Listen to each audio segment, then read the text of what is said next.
primitivt sprogbrug, og så bliver det mere sådan... Ja, fordi det er et kompliceret emne, og og et emne, man hurtigt kan blive knaldet på, og den slags ting.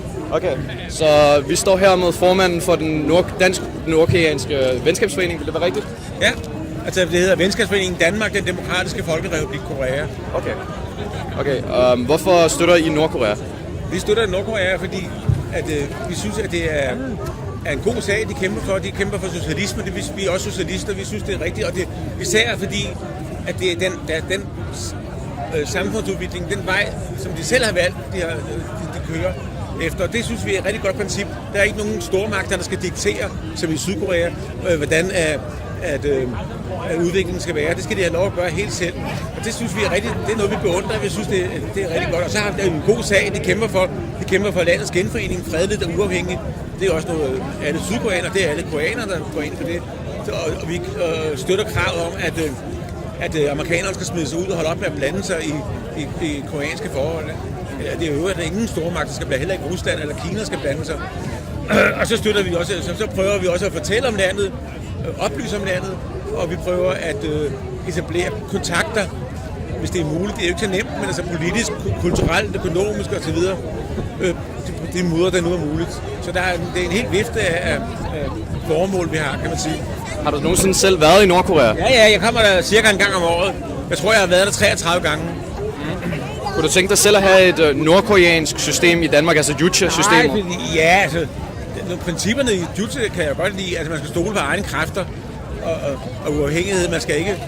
Man kan godt lære andre, men man skal ikke abe efter andre. Hvis der er nogle gode ting, man kan tage udefra, så skal man tage dem til sig, men tilpasse dem til de forhold, der er i landet, og ikke gøre, som nogle andre bestemmer, du skal gøre. Så det princip kan jeg godt lide. Men ellers er socialisme i Danmark vil komme til at se helt anderledes ud, end det i Korea. Så den måde, jeg ønsker ikke at importere deres system til Danmark. Så det er to forskellige verdener. Vil du så beskrive dig selv som nationalist for den sags skyld, fordi mange kalder Nordkorea for en nationalistisk stat? Ja, det kan man jo sige. Det synes jeg jo ikke, at de går jo ind for internationalt samarbejde, internationalisme, som de siger. Men det er da rigtigt, det ligger meget vægt på, og det er måske over i tonerne over af nationalisme på det koreanske. Altså, det er stolte af at være koreaner og sådan nogle ting der. Så det kan man jo godt blive forvekslet nogle gange, men det tror jeg egentlig ikke, man kan sige. Altså, det siger bare, i al beskedenhed siger de, at de er et lille land, men de er stolte af at være koreaner, og de følger deres egne traditioner og prøver ikke at lade andre stormagter blande sig i at påvirke deres kultur. Så det synes jeg ikke er det er ikke i hvert fald den negative form for nationalisme, som man kan forbinde her med. Så det er ikke en xenofobisk form for nationalisme? Det er altså ikke en xenofobisk form for nationalisme? Altså nogen, der har fremmedhad? Det er ikke altså på den måde? Ja, nej, det mener jeg ikke, der er i Korea. Altså, de er jo meget åbne over for at have kontakt med alle mulige folkeslag i hele verden. De har ikke sådan en racistisk tilgang til andre mennesker, andre folkeslag. Det mener jeg, den måde er nationalismen ikke. Hvad synes du om Kim Jong-un? Jamen, jeg tror, at han er en glimrende leder. Jeg tror, han har opbakning. Jeg kender ham ikke personligt. Jeg har ikke hilst på ham endnu. Det kommer man nok til en dag. Men jeg tror, at han er en, som befolkningen støtter. Altså, han har jo bragt fremskridt de sidste 5 år eller 6 år, hvor han har været ved magten. Der er der jo økonomisk fremgang, på trods af blokade og sanktioner, som USA står i spidsen for.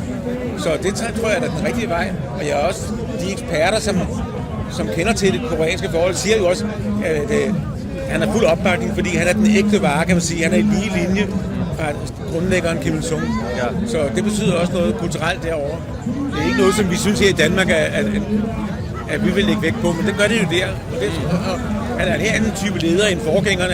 Han står åben frem, holder taler til folket, og også siger også, at der er ting, der ikke er, som det skal være endnu. I må godt måle os på, at vi når de der mål om forbedret levestandard osv. Så det giver optimisme, og det tror jeg er en rigtig vej. Jeg ved godt, at man kan jo narre, og han har set udseende imod sig, fordi han er overvægtig og sådan noget. Men det er jo sådan det billige pointen, at fjenderne kan score. Fordi er mere seriøs, så tror jeg, at han er den rette mand. Føler du nogensinde, at folk her i Danmark er fjendtlige over for dig på grund af dine holdninger til Nordkorea? Jo, der er der mange, der er. Det har jeg jo levet med i mange år. Altså, som forening havde vi jo stor opblomstring i 70'erne og 80'erne. Der var mange, også socialdemokrater, SF'er og så bredt, og sågar også konservative osv., som støttede. Fordi at man sagde, at det er jo godt, at når Nordkorea, de går deres egen vej. De er ikke i Sovjetblokken, de er ikke i Kina-blokken, de kører... Nogen synes det måske var fordi, at de splittede verdenssocialismen. Men det var dengang var der stor opbakning. Men så kom murens fald, og hele Østeuropa, altså Sovjetunionens fald senere, hvor man så sagde, at socialismen og kommunismen, den er død for evig tid. Der mistede vi mange medlemmer og mistede opbakning.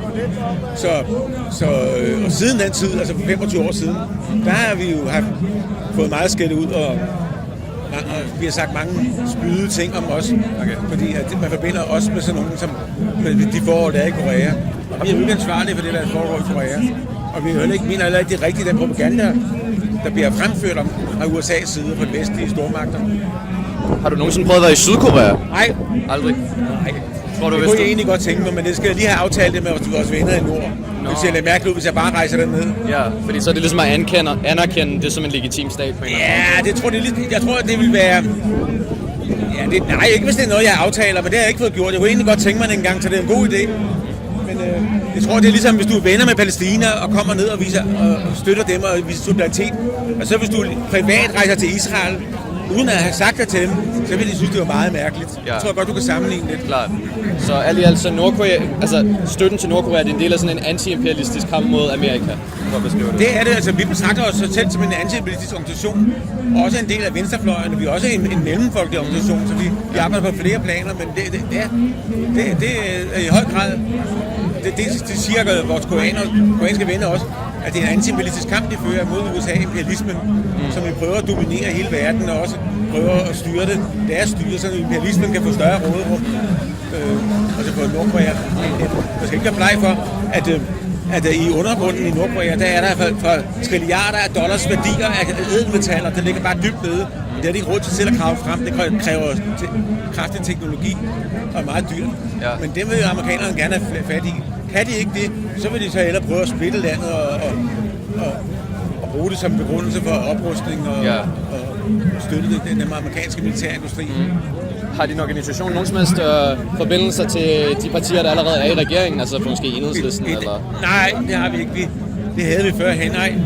Efter murens fald, der har vi har kontakter til de tre kommunistiske partier, men de er jo ikke i parlamentet. Altså, vi har også medlemmer i Enhedslisten, altså blandt vores medlemmer, men toppen, altså ledelsen af Enhedslisten, støtter ikke Nordkorea. Så der har vi ikke. Okay. Ja. Mange tak.